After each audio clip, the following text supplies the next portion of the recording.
My name is William Green.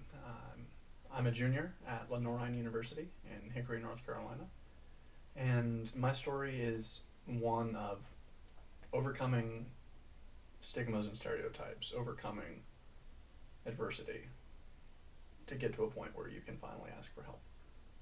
Um, when I was a kid, I was quick, I was smart, um, but in everybody's eyes, I was lazy. I was the kid that would sit in the corner watching everybody because I loved to watch. Because I could understand what we were talking about in class. I could understand what was going on paper. I could understand all of the assignments. But I loved to watch people. Um, but teachers didn't pick that part up. It was always, William's kind of lazy. He's smart, but he's just not applying himself. He's just kind of lazy. And I got that a lot. Um, so around fourth grade, after this kept going and going and going, I had another teacher, of course, explain to my parents, well, he's smart. He does remarkably well on the tests, but he just doesn't do the homework. He doesn't study. He doesn't do well on the quizzes. He doesn't take notes. But he's got to be smart because there's no way that he could do well on the tests if he wasn't doing the rest of everything. So everyone decided that it was me being lazy. And in fourth grade, I was sent to get help. I was sent to see a counselor, and I realize now that it wasn't to see a counselor to get help for an LD. It was to see a counselor to figure out why I was so lazy. And whenever we got to that meeting, it was just me and the doctor, and I decided that my parents had said that it was probably me being lazy, but I wasn't quite sure. So I let her know that I thought it might be something else. And she actually took me through the ropes of getting tested. And at the end of the day, she brings me in with my parents and explains that I actually had a pretty severe ADD, and she prescribed me a good number of options, a good number of treatments, and we started on that. I started on Strattera, and it didn't do anything. It didn't do anything for my ADD, but it made me sick all the time, and it completely changed my personality. So, looking at the evidence that they had before them, my family decided that that meant that it wasn't a medical thing. If medicine wasn't helping, that it was my fault, and it was something that I could control. So, kind of buried that diagnosis. Didn't tell anybody, didn't tell teachers, didn't tell schools. And slowly with time, the idea that it wasn't something I could control, it wasn't something that I had all in my own world, it was something that I would need help with, and it was fine to get help. That idea completely vanished. So I start going through school, and of course I'm not doing the assignments, but I'm blowing these tests out of the water.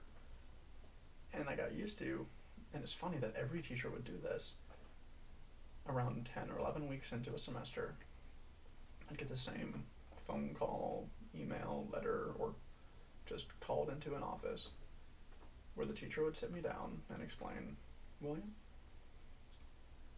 you're not doing well in my class, but you're a smart kid.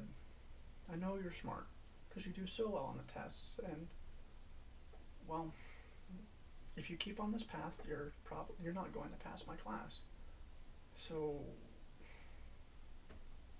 why don't we make a deal? If you do everything, if you do all the assignments for the rest of the semester, don't worry about it. We'll figure something out. Just do everything for the rest of the semester, and I'll be fine. And I got used to that. That was awesome.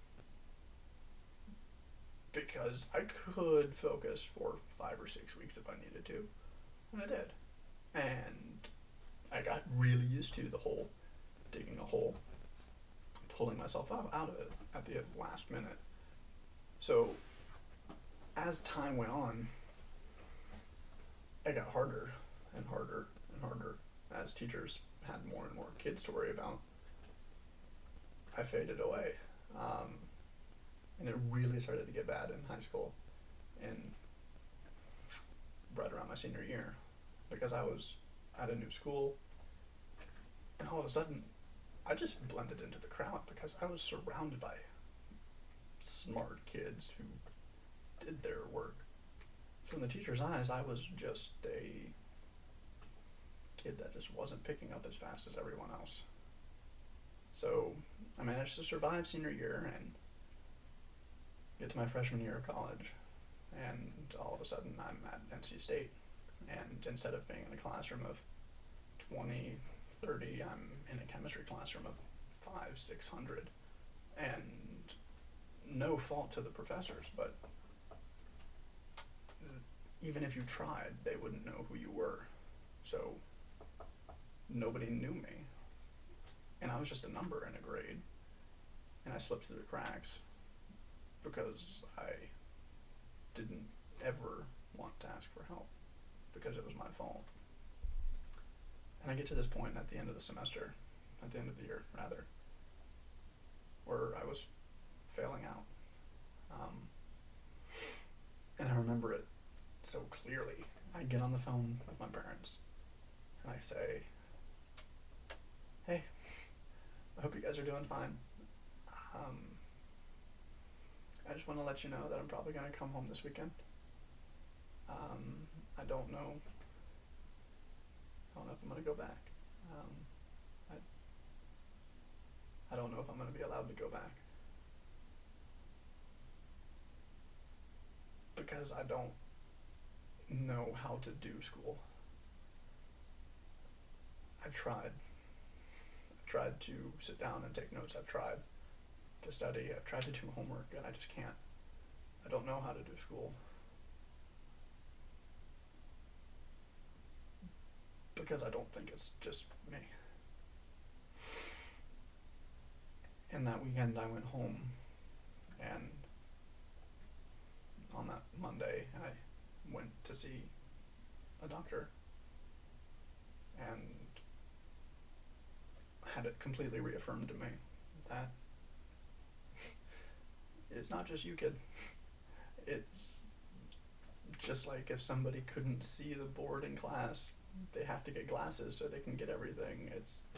Don't worry about it. You've got ADD. We can deal with that. We can work through it. And that was empowering. That was awesome. Because for the first time that I could remember in my basically young adult life, there was somebody here telling me, "Dude, you're fine. It's fine if you've got something wrong. Because we can work on it. People who can't see get glasses. You can't sit in a classroom. We'll get you what you need." So all of a sudden I was empowered. I was excited that I started to own having an LD. And in that summer I applied to Lenore, and I got in, and I'm bouncing. I'm electric at this point because I found out something new about myself. I found out this thing that I had been trying to tame my entire life was tamed and under control, and I took 12 credit hours that summer and knocked them out of the water. So I was really on fire. But I decided I was going to take that year and treat it like my freshman year. Make all of the stuff that I did at State just disappear up here. So I go to the new student orientation at Lenore, and I'm on fire. I'm electric, and I've decided I'm going to sit down and I'm going to be outgoing. I'm not going to be the kid who sits in the corner. I'm going to talk about having an LD because, damn it, I'm excited about it, and I would drop it into random conversations. There would be really no ploy. There would be no segue to it. It was embarrassing now that I'm thinking about it, but hey, this was something about me, and I wanted to share it. So I walk into this auditorium at freshman orientation, and I'm going to be outgoing. I keep telling myself it. And I look down one of the aisles, and right about in the middle, there's a girl on the aisle, and she's just one seat in. So this girl, free seat aisle. I start walking down. I'm like, I'm going to sit with her. Yep, I'm going to sit with her, and I'm going to have a conversation. I'm not just going to sit with her. I'm going to sit, have a conversation. It's going to be awesome. She's going to be my best friend. It's going to be great. So I sit down. I say, hey, my name's William. I grew up here in Hickory, and I'm looking forward to being a first-year student here at Lenore Ryan. First things first, I've actually got ADD, but don't worry about it. Don't worry about it. Smart kids can have LDs, and kids with LDs can be smart. And she looks at me like this mix of bewilderment and excitement. And she says, well, I'm actually not a freshman. I'm an orientation leader, and we're actually just about to do a flash mob. But if you're not going to move, actually don't move. Stay wherever you are. There's this program that I'm starting that I think you would be perfect for, that I'd have no idea how you sat next to me, but you would be perfect for it. So she leaves, comes right back, and she said, okay. Last year, I found out about this awesome program called Eye to Eye. And I've spent the last few months setting it up, and I want you to be a part of it. I say, what is it? She gives me this pitch. Well, we take kids who have LDs, and we pair them with middle schoolers who have LDs. And we do art with them. Like, I love art. She's like, yeah, I do too.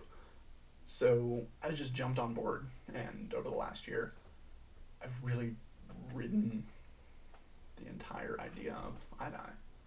And every point I get, I try and break down the idea that smart kids can't have LDs and kids with LDs can't be smart. I hate that, and I really bash it down whenever I can.